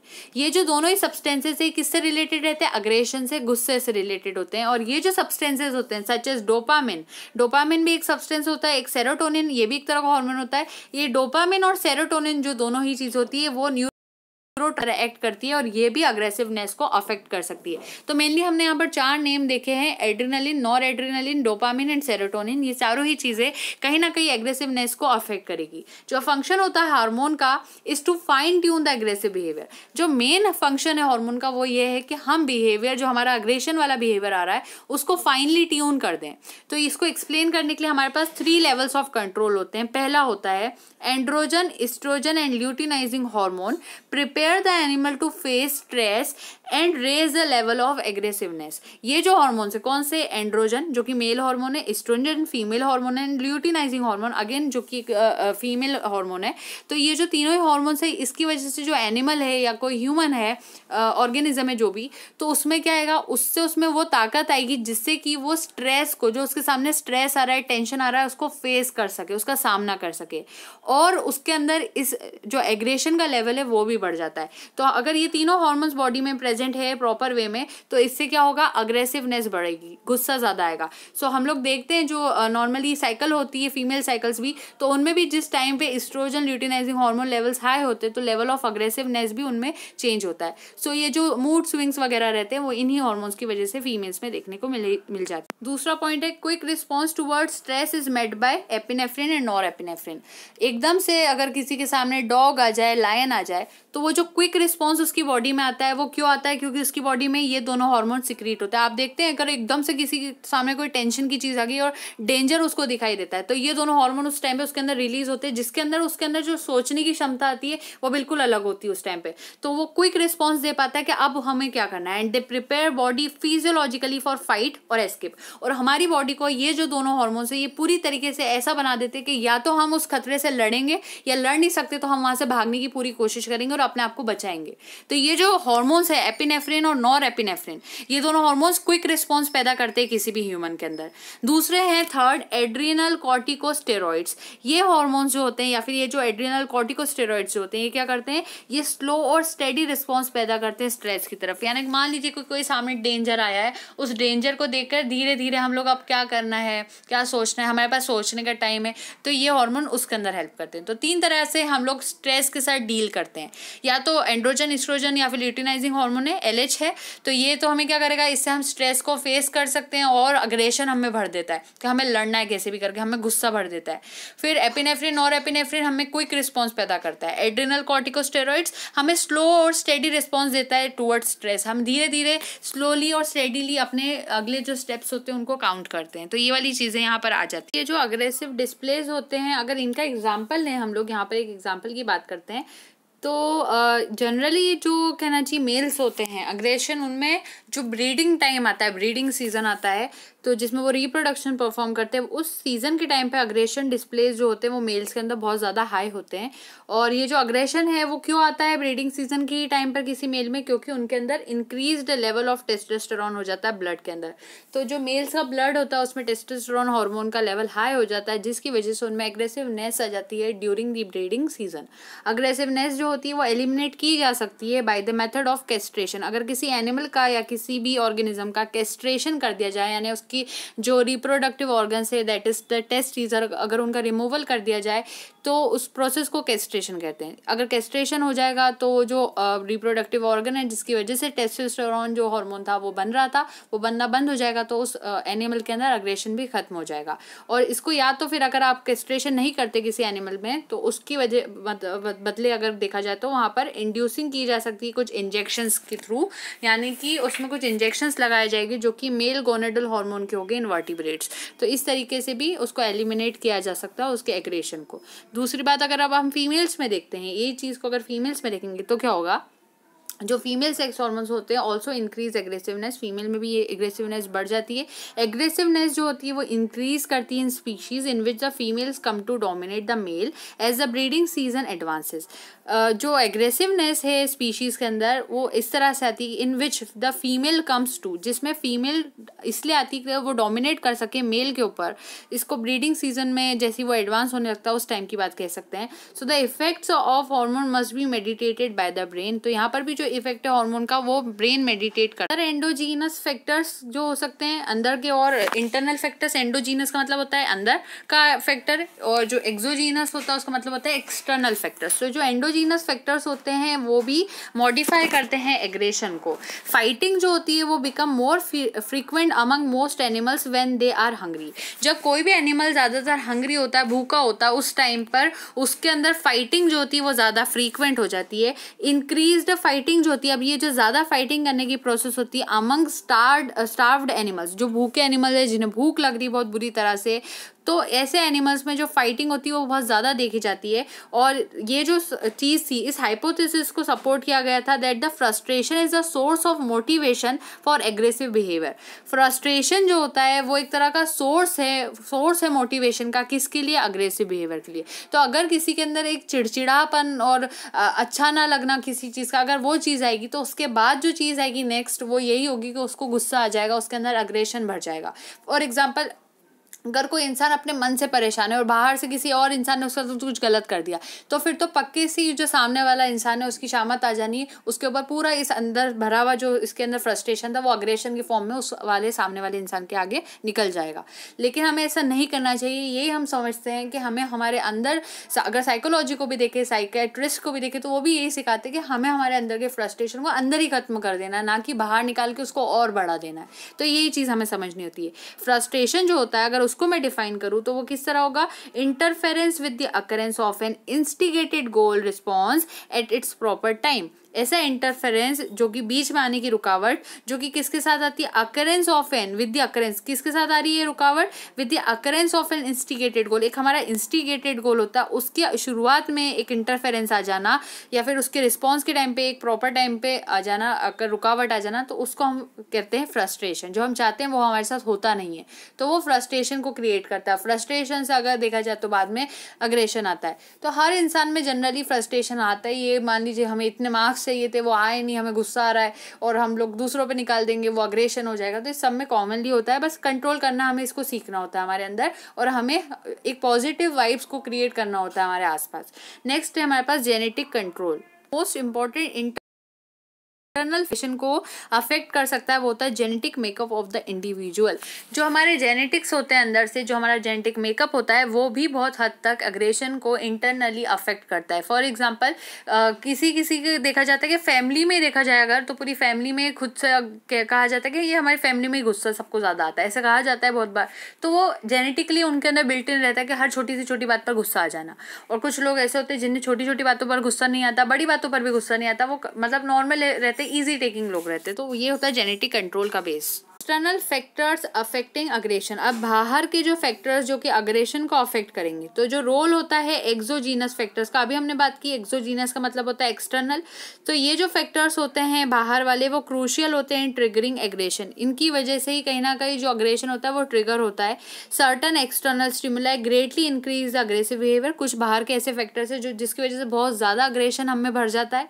ये जो डिग्री होती है अग्रेशन की कि कितनी छोटा है कितना बड़ा है, वो किस पे डिपेंड करता है? स्पीशीज पर, रेस के ऊपर, sex, age, reproductive state, past experience, position in space, current behaviour of the subject. इन सारी चीज़ों की वजह से किसी इंसान में अग्रेशन आ सकता है।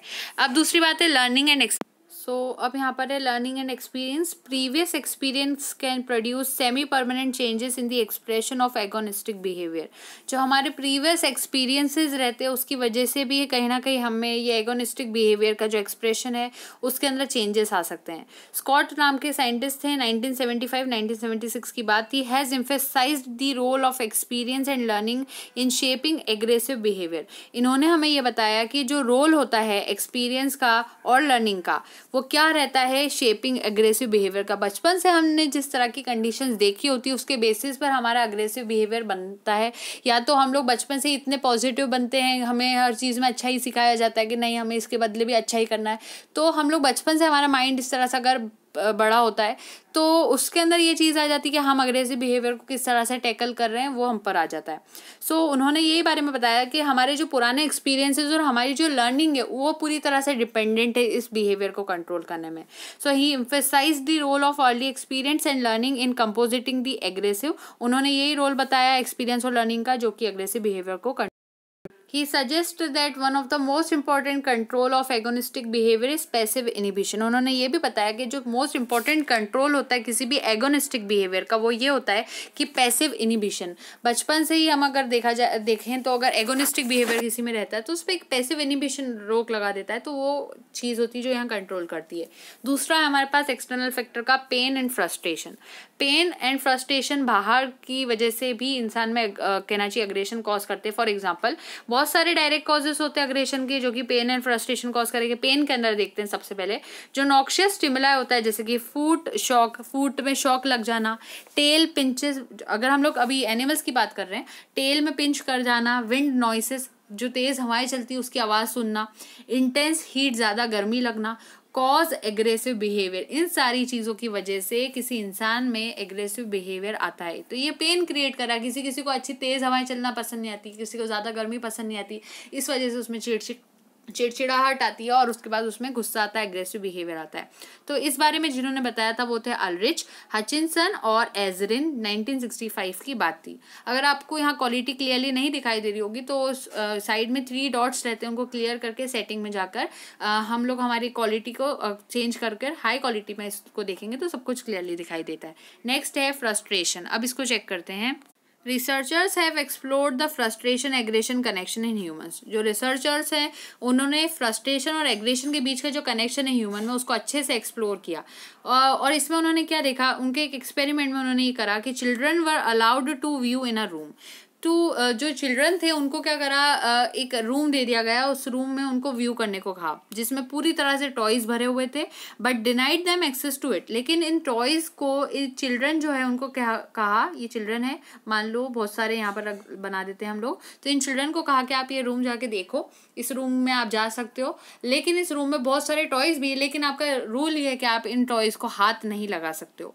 तो जब इन चिल्ड्रन को अंदर एंटर किया गया, are allowed to enter into the room, अंदर लेकर जाया गया, चिल्ड्रन जो थे वो frequently smashed toys and fought more than did a control group that was allowed immediate access to the room. तो ऐसा पाया गया कि 2 रूम उन्होंने बनाए थे. फॉर एग्जांपल ये एक रूम है, यहाँ पे भी ग्रुप ऑफ चिल्ड्रन छोड़ दिए और यहाँ पर भी बहुत सारे टॉयज रख दिए, यहाँ पर भी बहुत सारे टॉयज है, दोनों तरफ बहुत सारे टॉयज है, दोनों ही रूम्स में दोनों तरफ ग्रुप ऑफ चिल्ड्रन बराबर है. अब बोला क्या गया, इन वाले चिल्ड्रन को रूल दे दिया गया कि आप हाथ नहीं लगा सकते हो इन टॉयज को, और इन्हें कहा गया आप जाओ देखो हाथ भी लगा सकते हो. तो इन्होंने ये करा कि इन चिल्ड्रन को सबको एक्सेस मिली हुई थी कि आराम से देखो जो चाहिए ले सकते हो. तो देख रहे थे, इन्होंने तो कोई झगड़ा नहीं करा और आराम से सब कुछ हो गया. लेकिन इन चिल्ड्रन को देखा गया कि इन्होंने ना तो रूल फॉलो किया, इनको कहा गया था कि हाथ नहीं लगाना है तो इन्होंने बिल्कुल नहीं सुना, हाथ भी लगा दिया इन्होंने इन टॉयज को, और टॉयज को हाथ लगाने के बाद इन्होंने क्या करा और ज़्यादा अग्रेसिव बिहेवियर शो करा, ज़्यादा लड़ाई हुई इनके अंदर, बजाय कि इस सिचुएशन के जो कि इस तरफ हो रही थी. तो इस सिचुएशन में तो सब कुछ अच्छे से हो रहा था, लेकिन इस सिचुएशन में सब कुछ गलत हुआ क्योंकि इनको प्रॉपरली एक्सेस शुरू में मिला नहीं था. तो एक तरह से इनमें कॉम्पिटिशन पैदा हो गया कि अब ये टॉयज तो मिलना है, वैसे भी नहीं है, और ऊपर से लड़ाई ज़्यादा हो रही है. तो ऐसी सिचुएशन में ज़्यादा कुछ हुआ. तो अगर किसी चीज़ को एक्सेस नहीं मिलती तो ज़्यादा यहाँ पर फाइट देखने को मिली, बजाय कि अच्छे से एक्सेस जहाँ पर मिल रही थी उस सिचुएशन के. तो ये वाली चीज़ यहाँ पर हुई. तो ये दोनों चीज़ें हमने फ्रस्ट्रेशन में दिखी. तो एक तरह से फ्रस्ट्रेशन भी अग्रेशन को. Isolation. Animals kept in total isolation are often very aggressive. जिन एनिमल्स को अकेला रखा जाता है, अकेले उनको पूरा रियरिंग की जाती है, तो वो ज़्यादा गुस्से वाले बन जाते हैं. This has been clearly shown in fish, mice and jungle fowls. इसको देखने के लिए अगर एक मछली को अकेला हम एक्वेरियम में रख देंगे तो बहुत ज़्यादा एग्रेसिव बन जाती है. माइस को, अगर चूहे को अकेला रखेंगे तो बहुत ज़्यादा गुस्से में बन जाएगा. कभी देखना रेड ट्रैप के अंदर किसी चूहे को थोड़े टाइम के लिए एक्सपेरिमेंट करने के तौर पे रख सकते हो आप, तो उसमें ये देखने को मिलता है वो बहुत ज़्यादा गुस्से में इधर से उधर भागता है, उसको किसी भी चीज़ का गुस्सा आ जाता है, उस टाइम पे बहुत ज़्यादा अग्रेसिव हो जाता है. और जो जंगल फाउल्स होते हैं, अगर हम उनको भी एक तरीके से अकेले रखने की कोशिश करेंगे तो उनमें भी एग्रेशन बहुत ज़्यादा बढ़ जाता है. ये जो सारी बातें थी, क्रूइजिट नाम के साइंटिस्ट थे, क्रूइजिट उनको कहते हैं, 1964 की बात थी. उन्होंने देखा after months of isolation the birds attack feathers and have prolonged circling fights with their own tails. उन्होंने ये देखा कि फॉर एग्जांपल कोई बर्ड है, उस बर्ड में उन्होंने ये देखा कि वो बर्ड इतनी ज़्यादा गुस्से वाली हो जाती है अगर आप उसको अकेला रखेंगे कि वो अपनी इस जो कहना चाहिए फैदर से उनको ही खींच कर तोड़ने लग जाती है और खुद से आपस में अपनी ही टेल से लड़ने की कोशिश करती है. माइस भी पीछे पीछे घूमता है और अपने आप को मारने की कोशिश करता है. मतलब उसको इतना गुस्सा भर जाता है कि वो ये समझ ही नहीं पाता है कि वो अपने आप को ही हार्म पहुँचा रहा है. तो ये होता है आइसोलेशन का कारण. तो external factor xenophobia, crowding, breeding and feeding. Xenophobia का मतलब होता है कि अगर आपको किसी स्ट्रेंजर से डर लगता है या फिर एक स्ट्रेंज तरह का अंदर फियर होता है कि पता नहीं स्ट्रेंजर कैसे होगा, तो इसको जीनोफोबिया कहते हैं। फोबिया ने तो डर होता है, तो जीनोफोबिया ने स्ट्रेंजर, किसी अजनबी से डर लगना, जिसको आप जानते नहीं हो उसको स्ट्रेंजर कहते हैं, अजनबी। तो अब क्या होता है, अगर किसी स्पीशीज के ग्रुप में हम लोग एक नया स्ट्रेंजर डालने की कोशिश करेंगे, स्ट्रेंज एनिमल डालेंगे, तो मान लीजिए एक सोशल ग्रुप है, बहुत अच्छे से चल रहा है, सब लोग अपना मिलजुल के काम करते हैं, हंसी खुशी रहते हैं, कोई झगड़ा या लड़ाई नहीं है इनके अंदर, एक इनका लीडर है, सब उनकी बात सुनते हैं। लेकिन मान लीजिए आप बाहर से एक नया एनिमल लाकर इस ग्रुप में डाल देते हैं। अब ये जो नया एनिमल, जिसको ये लोग पुराने वाले जो मेंबर्स है वो नहीं जानते, उनके लिए वो एक स्ट्रेंजर होगा। उस स्ट्रेंजर को देखकर इन पुराने मेंबर्स में वायलेंट रिएक्शन देखने को मिलती है। इस बारे में साउथविच एट ऑल थे 1974, उन्होंने बताया था। उन्होंने क्या कहा कि ये जो बिहेवियर होता है वो इसलिए आ रहा है कि कहीं ना कहीं वो सामने वाले जो पुराने मेंबर्स है वो घबरा रहे हैं कि ये जो नया जो मेंबर आ रहा है कहीं ना कहीं वो उनका दुश्मन तो नहीं होगा, उन्हें प्रॉब्लम तो नहीं क्रिएट करेगा, उनको इसकी वजह से खाने की कमी तो नहीं होगी, रिसोर्सेज की कमी तो नहीं होगी, वो इनका लीडर बन के खड़ा तो नहीं हो जाएगा, इनके घर को ख़राब करने की कोशिश नहीं करेगा, इनके ग्रुप को तोड़ने की कोशिश नहीं करेगा, या फिर इनके लिए खतरा साबित नहीं होगा। इस चीज़ का उनको डर लगा होता है। ये वाली चीज़ें यहाँ पर आती है। तो ऑब्जर्वेशन जो था एगोनिस्टिक बिहेवियर का, वो देखा गया था जो सिकलेट फिश होती है उसके अंदर। तो सिकलेट फिश जो होती है, इनमें एक तरह की स्ट्रेंज फिश इनके ग्रुप में डाली गई, तो सारी स्पीशीज़ जो थी पुरानी वाली वो थोड़ी सी घबराई इसको देखकर और इनसे फोबिया शो करा और इनकी फाइटिंग शुरू हो गई, जो कि एक हाई लेवल तक गई। तो बहुत ज़्यादा लड़ाई देखने को मिली इन दोनों के अंदर। अब आती है बात क्राउडिंग की। क्राउडिंग का मतलब होता है increased crowding increases interaction rates with increase aggression, यानी कि जब किसी एरिया में बहुत भीड़ बनती है। इसका बहुत बेस्ट एग्जाम्पल मैं देती हूँ। दो तरह की फैमिलीज होती हैं, एक होती है स्मॉल फैमिली, हम बचपन से पढ़ते आ रहे हैं स्मॉल फैमिली, और एक होती है बिग फैमिली या फिर बड़ी वाली फैमिली, ठीक है, जॉइंट फैमिली हम लोग उसको बोलते हैं। यहाँ दूसरा नाम भी लिख देती हूँ, जॉइंट फैमिली, बड़ा बनाते हैं इसको थोड़ा। जॉइंट फैमिली, स्मॉल फैमिली का दूसरा नाम होता है न्यूक्लियर फैमिली। हम बचपन से इसको पढ़ते हुए आते थे, और हमें छोटे थे जब हम, तो हमारी टीचर सिखाती थी small family, nuclear family is the happy family, joint family is not the happy family. ऐसे करके टीचर्स बताती थी कि इसमें लड़ाई झगड़े होती है, क्योंकि जितनी ज़्यादा मेंबर्स होंगे उतनी ज़्यादा क्राउडिंग होगी, भीड़ होगी, और जितना ज़्यादा उनमें इंटरेक्शन होगा, उनमें आपस में एक दूसरे से मेल जोल होगा, उतनी ज़्यादा उनमें लड़ाई होगी। तो इस वजह से जॉइंट फैमिली में यहाँ पर फाइटिंग ज़्यादा देखने को मिलती थी, इंटरेक्शन रेट ज़्यादा था, तो उनमें अग्रेशन भी ज़्यादा आता था, गुस्सा ज़्यादा होता था। और स्मॉल फैमिली, कम मेंबर से कम इंटरेक्शन होती थी, तो कम लड़ाई होती थी। तो यही एग्जांपल यहाँ पर रहता है क्राउडिंग से, आप इस चीज़ को याद रख सकते हैं। दूसरा हमारे पास ब्रीडिंग का पॉइंट। ब्रीडिंग में क्या रहता है, जो कोर्टशिप होती है seems to have aggressive components, कि ये मेट किसका है अगर देखा जाए तो उस बेसिस पर भी कहीं ना कहीं एनिमल्स में फाइटिंग होती है। तो ये जो अग्रेशन होता है time of mating stems from the fact that male tends to court females when the females are not sexually receptive. ऐसा देखा जाता है कि जब फीमेल जो है वो सेक्सुअली रिसेप्टिव नहीं भी है, तो भी जो मेल्स है वो अपने ग्रुप में उन्हें लेकर रखते हैं, ताकि दूसरे मेल्स उनके साथ मेटिंग परफॉर्म ना करें। तो ये जो चीज़ होती है इसको ब्रीडिंग कहते हैं, और इसकी वजह से भी एक अग्रेसिव बिहेवियर उनमें रहता है और लड़ाई उनमें रहती है। दूसरा है फीडिंग।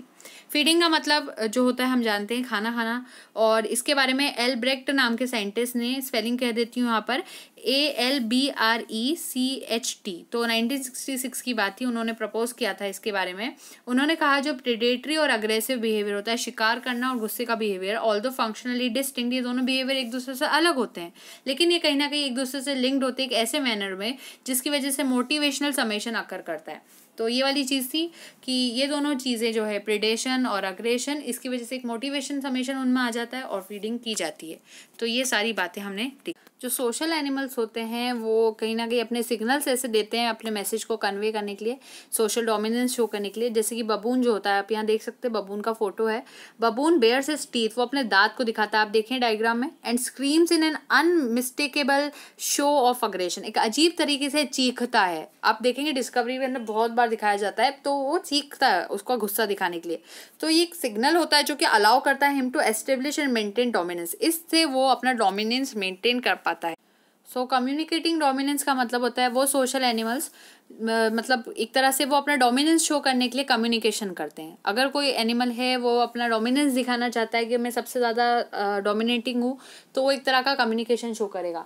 जैसे बबून्स जो होते हैं, आप देख सकते हैं डायग्राम में, वो अपनी टीथ दिखाते हुए स्क्रीच करता है, चिल्लाता है, थोड़ा सा चीखता है। तो ये वो इसलिए करता है, वो एक तरह का अग्रेशन शो कर रहा है और वो अपना डोमिनेंस शो करता है। जैसे लायन भी रोर करता है, वो भी इसलिए करता है। तो बहुत सारे वर्टिब्रेट्स में हार्मोन टेस्टोस्टेरोन जो होता है वो अग्रेसिवनेस को बढ़ाता है। हार्मोन टेस्टोस्टेरोन का नाम याद रखना है। अग्रेशन जो होता है वो ऑफन इन्फ्लुएंस होता है डायरेक्टली बाय सेक्स हार्मोन और एग्रेशन का कहीं ना कहीं अच्छा खासा रिलेशन रहता है। जो मेल मंकीज होते हैं वो डोमिनेंट होते हैं और उनका टेस्टोस्टेरोन लेवल भी हायर होता है when they have been defeated, और जब ये हार जाते हैं तो भी इनका टेस्टोस्टेरोन लेवल बहुत ज़्यादा हाई हो जाता है। तो ये वाली चीज़ है। डोमिनेंस की बात कर लेते हैं। डोमिनेंस का मतलब होता है, ये एक फंक्शन होता है एग्रेसिवनेस का, अपने आप को डोमिनेटिंग शो करना, which is itself often influence directly by sex hormones. और ये कहीं ना कहीं कैसे इन्फ्लुएंस होता है, डायरेक्टली सेक्स हार्मोन से ये इन्फ्लुएंस होता है। तो ये सारी चीजें हमने डोमिनेंस में देखी। देख रहे हैं रिस्ट्रेंट ऑफ एग्रेशन। क्या हो सकती है रिस्ट्रेंट ऑफ एग्रेशन? पहली होती है डिस्प्लेस। डिस्प्लेस का मतलब में देखेंगे हम लोग, display that communicate an animals good intentions and mood में इनहिबिट अटैक बाय अनदर। अगर एक जो एनिमल है, अगर वो अपने कम्युनिकेशन कर कर अपने अंदर के इंटेंशंस, वो उसका जो मूड है, अगर वो दूसरे एनिमल को बता दे, यानी कि मान लीजिए कि दो एनिमल्स हैं यहाँ पर, इनमें से एक एनिमल थोड़ा सा हैप्पी टाइप का है और ये वाले एनिमल के पास जा रहा है, तो अगर ये वाला एनिमल उसको कुछ प्रॉब्लम नहीं उसके लिए क्रिएट कर सकता, उसके लिए कोई डेंजर क्रिएट नहीं कर सकता है, तो वो अगर अपने इंटेंशंस को, अपने गुड इंटेंशंस को सामने वाले को बता देगा, अपने मूड के बारे में सामने वाले को बता देगा, तो एक तरीके से जो अटैक की प्रोसेस होगी या फिर कुछ लड़ाई झगड़े की प्रोसेस होगी वो वहाँ रुक जाएगी। लॉरेंस जो थे 1966 और स्कॉट 1966 और कुछ और भी साइंटिस्ट ऐसे थे जिन्होंने आर्ग्यू करा कि ये जो बिहेवियर्स होते हैं are necessary to avoid large scale killing and wounding.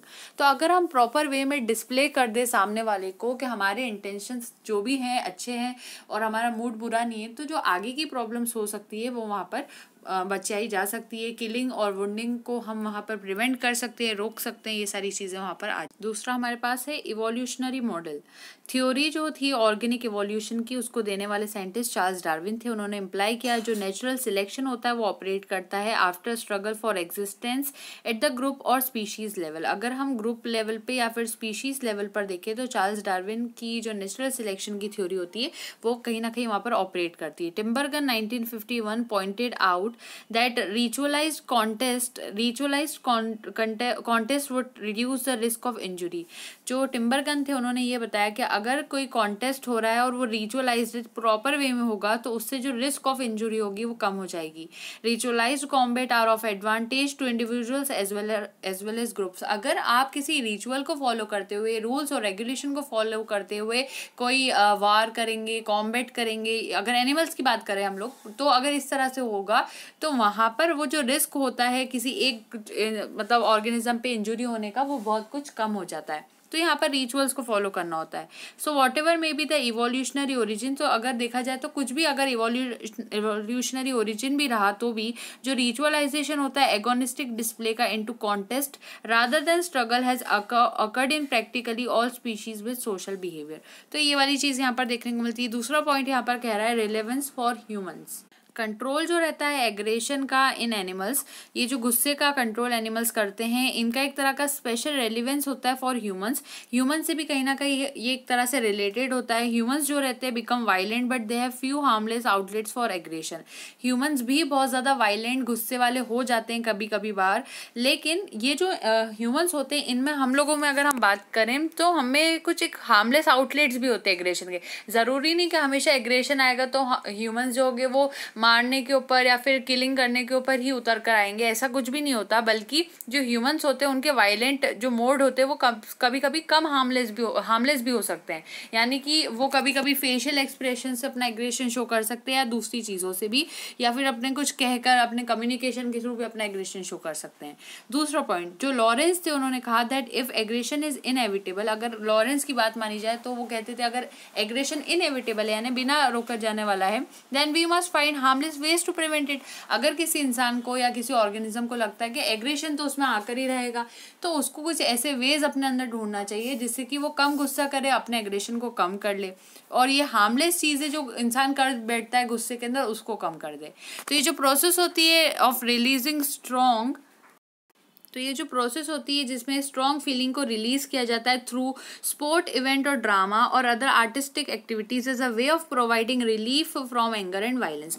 तो कभी कभी आप ये भी कर सकते हो, अगर आपको जैसे एग्रेशन बहुत ज़्यादा आ रहा है तो आप उसके बदले कोई स्पोर्ट इवेंट के अंदर पार्टिसिपेट कर सकते हो, ड्रामा में पार्टिसिपेट कर सकते हो, कुछ आर्टिस्टिक एक्टिविटीज़ कर सकते हो, जिससे कि वो जो अंदर ही अंदर फ्रस्ट्रेशन और एग्रेशन भरता जाए इंसान के अंदर, वो खुद से कम हो जाए और ख़त्म हो सकता है।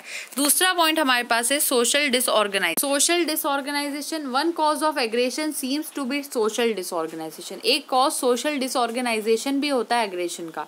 When a high ranking male और फीमेल रीसस मंकी डाइज और leaves the group, aggression within the group में इंक्रीज। अगर कोई हाई रैंकिंग मेल या फीमेल जो रीसस मंकी होते हैं, रीसस मंकी एक तरह की कैटेगरी होती है मंकीज की, तो इनमें से इनके जो लीडर मेल हो या फीमेल हो, कभी अगर उनकी डेथ हो जाती है तो इसकी वजह से क्या होता है, वो लीडर क्या करता था, पूरे ग्रुप को ऑर्डर देता था और ग्रुप में लड़ाई झगड़े से रोकता था और उनको सही रास्ता दिखाता था। लेकिन अगर वो लीडर ही मर जाएगा तो वो जो ग्रुप है वो कैसा हो जाएगा, डिसऑर्गेनाइज हो जाएगा। यानी कि अब उस ग्रुप की कोई दिशा दिखाने वाला नहीं होगा, वहाँ पर गड़बड़ शुरू होगी, लड़ाई झगड़े होंगे और एग्रेशन वहाँ पर बढ़ता जाएगा। तो यही पॉइंट सोशल डिसऑर्गेनाइजेशन में आता है और ये एक तरह का एक्सटर्नल फैक्टर है जो कि क्या कॉज करता है, एग्रेशन को कॉज करता है। हमारे पास टॉपिक है मेजर्स ऑफ एग्रेशन।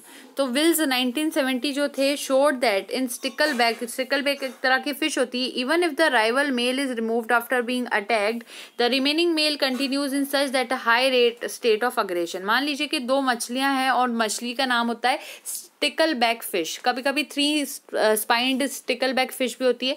तो ये दोनों अगर मेल फिशेस आपस में लड़ाई कर रहे थे और मान लीजिए कि आपने इनकी लड़ाई रोकने के लिए एक मेल को हटा भी दिया, तो ये पाया जाता है कि ये वाला जो स्टिकलबैक फिश था वो अभी भी अग्रेसिव कंडीशन में रहेगा और कि एकदम हाई स्टेट ऑफ अग्रेशन उसमें पाया जाएगा। यानी कि वो जिससे लड़ाई कर रहा था, अब वो ऑर्गेनिज्म उसके सामने नहीं भी है तो भी उसके अंदर अभी भी अग्रेशन का लेवल बहुत हाई है। तो ये वाली चीज़ यहाँ पर। और इसके बाद क्या होता है, ही अटैक्स इवन फीमेल। अब इसके सामने ये जो गुस्से वाला मेल फिश था तो अभी भी अग्रेसिव है, इसके सामने अगर आप कोई फीमेल फिश को भी ला दिया जाएगा तो वो उसके ऊपर भी अपना अग्रेशन निकालेगा और seem unable to respond sexually to them for some time, और सेक्सुअली भी उस फीमेल को वो रिस्पॉन्ड नहीं कर, वो सेक्सुअली उसे रिस्पॉन्ड नहीं कर रहा है for some time. Thus a reluctant phase following the performance of aggressive behaviour certainly not at all evident. Similar increases in aggressiveness following a spell of fighting have been reported for many other species including spiders. इसी तरह की species spiders के अंदर भी देखी गई थी, इस तरह का बिहेवियर स्पाइडर की स्पीशीज में भी देखा गया था। रिचर्ड जो थे एस 1984 ने उन्होंने बताया था। लिजार्ड्स के अंदर देखा गया था Rand A S and Rand W M 1978 ने बताया। तो जो अटैक रेट होता है by male cichlid before, during and after presentation of a dummy fish. अगर एक मेल सिक्लिड फिश है उसके सामने डमी फिश, हम एक नकली फिश लाके खड़ी कर देंगे तो उसका अटैक यहाँ पर इस ग्राफ के थ्रू शो किया गया है। सेवेंस्टर 1961 और विल्स 1970 जो साइंटिस्ट थे उन्होंने उसके बारे में बताया था। They measured levels of aggression in male 3 spined stickleback by using the number of bites delivered to a test tube containing another male fish. एक टेस्ट ट्यूब ली गई, उस टेस्ट ट्यूब में एक फ़िश को रखा गया और दूसरी मेल स्टिकलबैक फ़िश को बाहर रखा गया टेस्ट ट्यूब के, और उन्होंने उसको नोट करा कि ये जो बाहर वाली फ़िश है वो इस टेस्ट ट्यूब पे कितनी बार बाइट करती है और जो अंदर मेल फ़िश है उसके ऊपर हमला करने की कोशिश करती है। इस चीज़ को उन्होंने नोट करा और उसका डेटा तैयार करा। So they found that the males aggression appear to be higher at the end of a 10 minute test period then at the beginning. जो उन्होंने शुरू में बिगिनिंग के टाइम पे जो अग्रेशन देखा था उसके बदले अगर हम दूसरा लेवल देखें, यानी कि वो जो अग्रेशन जो हायरली पाया गया at the end of 10 minute test, पूरा 10 मिनट का टेस्ट था, उस 10 मिनट टेस्ट में शुरू में एक अग्रेशन था वो एक नॉर्मल लेवल तक पाया गया, लेकिन जो लास्ट के 10 मिनट्स के आसपास का टाइम था उसमें अग्रेशन लेवल उसमें और ज़्यादा पाया गया। तो ये दोनों डिफरेंसेस इसमें देखने को मिले इस 10 मिनट टेस्ट पीरियड में।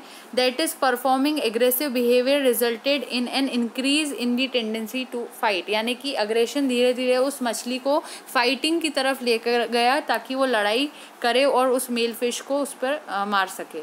तो यहाँ पर इसका ये पूरा ग्राफ है, यहाँ पर अटैक्स पर मिनट शो किए गए, यहाँ पर प्रेजेंटेशन ऑफ डमी शो है की गई, यहाँ डेज है और ये पूरा ग्राफ इस तरीके से जा रहा है। ये फिश का है तो ये सभी इसमें है। अब दूसरा हम पॉइंट देख लेते हैं। हिगनबर्ग डब्ल्यू एंड क्रैमर यू 1972, इन्होंने एक्सपेरिमेंट अगेन परफॉर्म करा था, एक टेस्ट कह सकते हैं उन्होंने लिया था हाइपोथेसिस करने के लिए that animals become more aggressive if they can not find an outlet for their aggressive behaviour. अगर एनिमल्स को अपना गुस्सा निकालने का कोई रास्ता नहीं नज़र आता है तो वो और ज़्यादा एग्रेसिव हो जाते हैं, यानी कि गुस्सा उनके अंदर ही अंदर बढ़ता चला जाता है। They studied a species of cichlid fish where the males are highly aggressive. उन्होंने किस फिश को स्टडी करा था? सिक्लेट फिश को, और ये पाया कि जो मेल्स होते हैं वो हाईली अग्रेसिव होते हैं। They kept males on their own without the opportunity और स्टिमुलेशन टू फाइट। उन्होंने मेल्स को इस तरह से रखा कि उन्हें गुस्सा भी आने दिया, लेकिन उनको इस तरह से पैक करके रखा कि वो अपना गुस्सा कहीं निकाल ना सके। And found contrary to the expectation that the tendency to fight decrease over a few days when the fish were not stimulated to fight. लेकिन ये पाया कि थोड़े टाइम बाद उसको, अगर वो अपना गुस्सा नहीं निकाल पा रहा था तो बहुत दिनों बाद वो फ़िश जो था उसके अंदर वो जो टेंडेंसी थी उसकी फ़ाइट करने की वो डिक्रीज़ हो गई और फिश जो था वो फ़ाइट करने को अब तैयार नहीं था। ये बात इन्होंने चेक करने की कोशिश करी थी क्या अगर हम किसी एनिमल का अग्रेशन रोक के रखने की कोशिश करेंगे तो क्या उसमें वो बढ़ता चला जाएगा। तो यहाँ पर ये शो किया गया कि लास्ट में उसका जो अग्रेशन था वो कम हो गया, उसकी फ़ाइट करने की टेंडेंसी भी डिक्रीज़ हो गई। तो इससे ये उनका एक्सपेरिमेंट था जो कि हिगनबर्ग और क्रैमर ने किया था। अब टॉपिक है एलिमिनेशन ऑफ एग्रेसिव बिहेवियर। तो एग्रेसिव बिहेवियर जो होता है उसको often eliminated by the adoption of postures in another member which are in many respects the opposite positions of attack. ऐसी पोजीशन एनिमल्स में शो की जाती है जिससे कि वो ये शो कर देते हैं कि हम में अब एग्रेशन नहीं है और वो नॉर्मल कहना चाहिए उनका बिहेवियर शो कर देते हैं उसके थ्रू।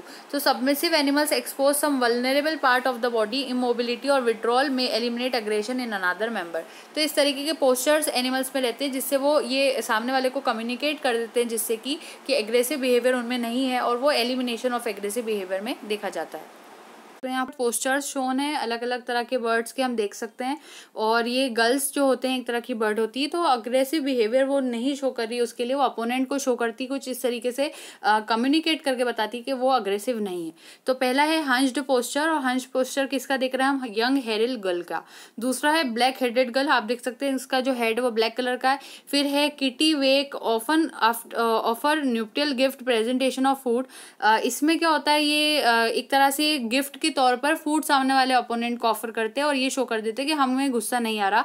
हेड टॉसिंग शो करते हैं फोर्थ में देखा गया। और एक हेरिंग गर्ल यहाँ पे शो है, is often a preliminary performance इधर टू फूड प्रेजेंटेशन और टू कॉपुलेशन। तो ये इस तरह के कहना चाहिए पोस्टर्स ये लोग शो करते हैं। दूसरा देख लेते। अब क्या होता है कि यूजुअली जो सबमिसिव एनिमल्स होते हैं, यानी कि जो थोड़े सामने वाले के सामने सबमिशन शो करते हैं कि हमें लड़ाई नहीं करनी है और अपोनेंट के सामने झुक जाते हैं थोड़ा, तो एक तरह से वो ये शो कर रहे हैं कि हमें अग्रेशन नहीं है। तो बहुत सारे मैमल्स में भी इस तरह का डाइवर्जन शो किया जाता है, इज टू म्यूचुअल ग्रूमिंग। और कुछ इंसेक्ट्स में भी ये सब शो किया जाता है, जैसे कि हमने देखा था पहले फर्स्ट और सेकेंड टाइम जो फिगर्स है 14.4 और 14.32 के। और जो प्राइमेट्स होते हैं उनमें भी न्यूट्रियल पोजीशन या प्रेजेंटेशन देखने को मिलती है, जिससे कि एग्रेसिव बिहेवियर को इनिबिट किया जा सकता है, जिसको माउंटिंग को वो अलाउ कर देते। तो ये चीज़ होती है। पैटर्न्स जो होते हैं इस टाइप के, वो ना सिर्फ इतना ही नहीं कि वो रिड्यूस कर देंगे इंसिडेंस ऑफ एग्रेशन को, but also provide a passive incentive for the maintenance of contact. तो एक तरह से एग्रेशन भी कम हो रहा है और आगे जाके सब पॉजिटिव चीज़ें इसमें हो सकती है। सो ये जो चीज़ें, इससे एक अज्यूमेशन बन जाता है of important role in maintaining peace and cohesion in groups of some highly social species. अगर कुछ मोस्ट कॉम्प्लेक्स सोसाइटीज़ को भी देखें, सब ऑर्डिनेट एनिमल्स को देखें, तो दे अपीज डोमिनेट्स। तो ये जो डोमिनेंट रीसस मंकीज होती हैं जिसमें अल्फा मेल होते हैं, वो अपीज किए जाते हैं by subordinates beta and gamma males to achieve proximity. तो उनके सामने झुकना देखा जाता है। इस बारे में अल्टमैन ने बताया था 1960। Male adaptive level of aggression, sometimes जो लेवल होता है अग्रेशन का crosses the limit and becomes harmful to the species concern. कभी कभी बहुत ज़्यादा बढ़ जाता है लेवल ऑफ अग्रेशन और इतना हार्मफुल बन जाता है जो स्पीशीज रहती है उनके लिए। स्नो 1989 ने रिकॉर्ड किया था एक केस जिसमें वन मेल ब्लैक बर्ड को उन्होंने देखा था, हु वॉज एक्सट्रीमली अग्रेसिव, वो जो बहुत ज़्यादा अग्रेसिव थी, गुस्से वाली थी, early in the breeding season के टाइम पे, and established a large territory. गुस्से में आकर उसने बहुत बड़ी सारी अपने लिए टेरिटरी बना ली। ही अट्रैक्टेड अ फीमेल, अब उस मेल बर्ड ने एक फीमेल को भी अट्रैक्ट करा, but instead of making a pair which normally occurs, अब एक फीमेल उसकी तरफ अट्रैक्ट भी हुई तो एक नॉर्मली पेयर बन जाना चाहिए था, उन दोनों की मीटिंग होना थी, लेकिन क्या होता है, this male continue to attack his mate for over a month. उसको अंदर इतना गुस्सा भरा था कि उसने उस फीमेल बर्ड के ऊपर एक मंथ तक पूरी तरह से अपने अग्रेशन को बाहर निकाला था। और he attacked so persistently that she failed for several days in her attempts to start a nest. और वो इतने ज़्यादा अग्रेशन की वजह से जो फीमेल थी वो नेस्ट को नहीं बना पाई। Thus this aggression carry to male adaptive level. तो ये जो अग्रेशन था वो किस तरफ बढ़ा, एक मेल एडेप्टिव लेवल की तरफ बढ़ा, खराबी की तरफ बढ़ा। तो ये सारी चीज़ें हमने अग्रेशन में आज देखी, और अग्रेशन थोड़ा डिटेल टॉपिक था, बहुत बड़ा भी था, लेकिन यहाँ पर क्लियर हो गया होगा। और अब इसके बाद जो नेक्स्ट टॉपिक है वो होम रेंज है।